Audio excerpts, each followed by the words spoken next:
Welcome back, and thank you for joining me for another one of Mike and Billy's whiskey reviews. This will be another one of the solo videos until Billy and I connect next week, but Billy will be coming back soon. But in the meantime, I would like to bring you Benromach 15-year-old. This was a gift from one of my fellow malt reviewers, Keith. You know him as Master of Malt. Just kidding, Keith. The Malted Man Cave. I got it wrong in one of my previous videos. Can't believe I did that, but want to make sure that you all know about the Malted Man Cave, Keith, another whiskey reviewer, really good guy, some great information, and he was kind enough to share this Benromach 15-year-old with me. Keith and I, since we both live in Central Ohio, me in Columbus, and Keith, I believe it's the Springfield, Dayton area. We sometimes will get together and swap out some whiskeys, so that way we can bring you more whiskeys. This was one that Keith had given me the last time we had seen each other. This Benromach Benromach 15-year-old. It is the third Benromach I have tried. Tried the peat smoke, tried the 10-year-old. Fan of the peat smoke. Not a huge fan of the 10-year-old, but here to give the 15-year-old a try. So a little bit about this Benromach Peat Smoke. It is a 43% ABV Speyside whiskey. It's supposed to have a little bit of peat in it. From what I've been able to read, 5, 6, 7 as far as the ppm level, which is pretty low, kind of consistent with, say, like a Highland Park. So it should just be a component. As well as it's matured in both ex-sherry barrels and ex-bourbon barrels. And then they marry them together at the end of the 15 years. So that tells you just a little bit about the cask maturation. I believe it's natural color. Don't know if it's chill filtered or not. It is 43% ABV, which would make me think that perhaps it isn't. So let's get into this Benromach Peat Smoke and we'll see what we think. First of all, I want to talk to you about the color. It's a sherried whiskey, so hopefully you can see that good sherried, dark, maybe like a coppery color that you get with these whiskeys. I really like sherried whiskeys, especially when you mix them a little bit of bourbon and a little bit of peat. I've had good luck with these type of whiskeys in the past. Tell you a little bit about the legs on this particular one as I give it a swirl around the glass. Legs come down, doesn't take a long time. I got a little bit of space in between them. Maybe a little bit thinner of a dram than what I've seen from other peated whiskeys. That doesn't mean it isn't good, so let's get into it. First of all, let's go with the nose. Ooh, a lot going on there. Wow.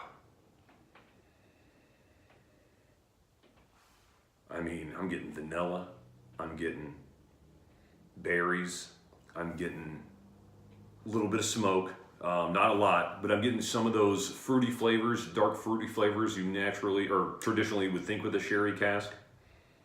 I'm also getting this nice berry note. Definitely vanilla. Definitely orange. Definitely a lot of citrus and orange on this one. What else? There's a few things going on. This is a pretty complex nose. Maybe apple? Like a green apple? Maybe some type of a light tropical fruit. Not the orange though, like a strawberry maybe? Strawberry kiwi, somewhere in the middle of a strawberry and a kiwi. Something like that. Man, it's a nice nose, nice and rich. Just a lot better than the 10-year-old Benromach that I tried before. A lot better.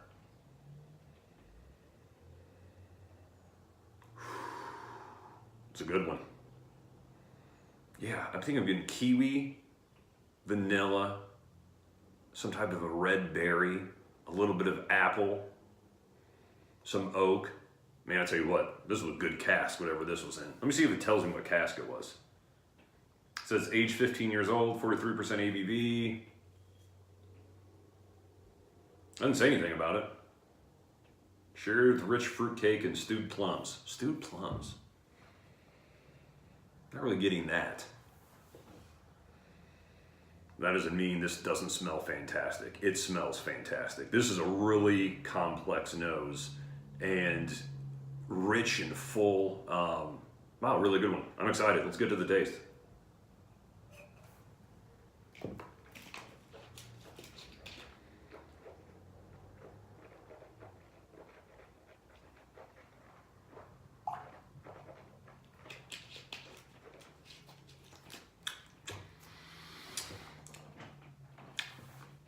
A lot spicier on the palate than on the nose.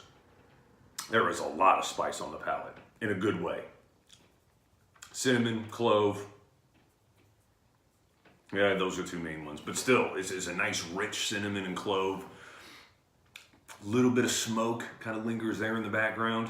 As you swallow, kind of, comes back like a lot of the smoky whiskeys will do. Definitely vanilla. Now I see why they said stewed plums. It does kind of have a plummy aftertaste after you're with it for a minute.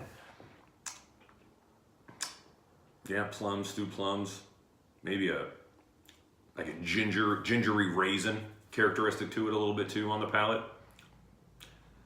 Wow, I tell you what, the palate was really spicy at first, but after that spice kind of went away and the smoke came, then these nice layers of vanilla and oak. Sweet fruits, kiwi, like a sugared kiwi maybe, something like that. Wow, I'm impressed. Thank you, Keith. This was a good one, my friend.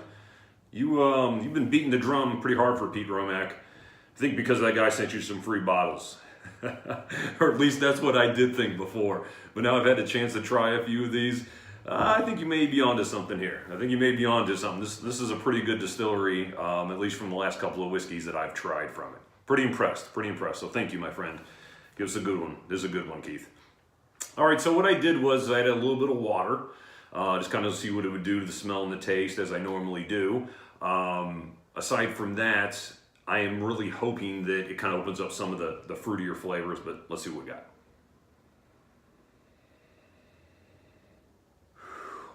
You can smell more sherry now. Almost like you had a Macallan 18 and you finished the glass and you left the glass out overnight, didn't rinse it out, and that smell that's left over the next day, kind of like that, as far as the sherry smell. Still vanilla.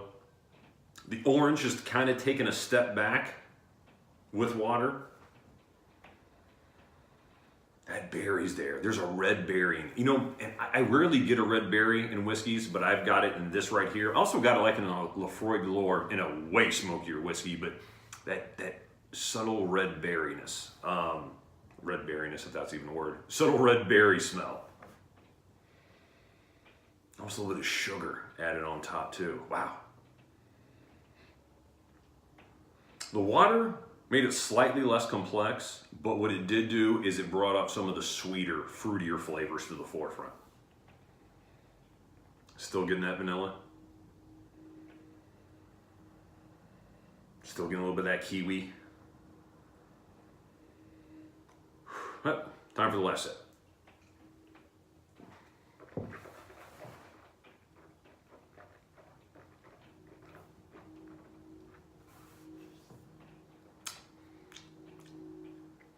Wow, just as spicy. Then the smoke. Spicy, real lot of spice when you first hits the palate. Then the smoke comes back. Then again, it softens and it sweetens up. Kiwi again, strawberry, vanilla, oak.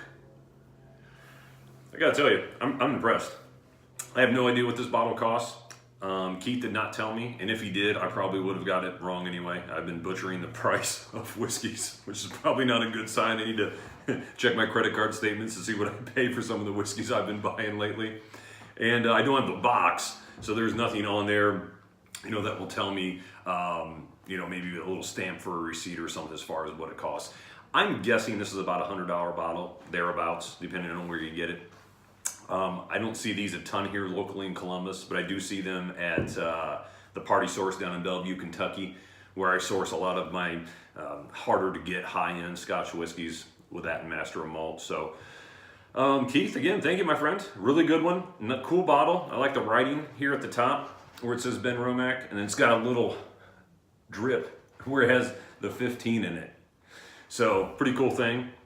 Also, I hope you guys noticed the difference in the camera work. I was able to pick up an iPhone 10 or X. I don't know which one it means. I don't know if it's Roman numerals or it's just an X, but the camera should be quite a bit better with this one as opposed to my last couple of videos I did without Billy and the ones we did before. So hopefully you guys, like the quality of the videos a little bit better. And again, Billy's coming back soon. I just, it'd been a couple months since we dropped a video, so I knocked out, about 5 or 6 videos solo just so you guys had something to watch until Billy and I got back together. But again, next week we plan on getting together, and we're gonna bring you some really nice high-end bourbons. Also a gift from the Malted Man Cave, Keith. So we'll bring those to you shortly. Aside from that, I want to thank you for joining me for Mike and Billy's whiskey reviews. It means a lot to me, guys. You guys tune in. Whenever I post a video, usually the first day, 100 or so of you guys watch the video. I like the comments. Love to chat with you guys about whiskey, figure out what you guys like as in comparison to kind of what I think and feel about some of these whiskeys. So appreciate the comments. Keep them coming. Until next time, I will see you in the comment section. Have a good one and happy drinking.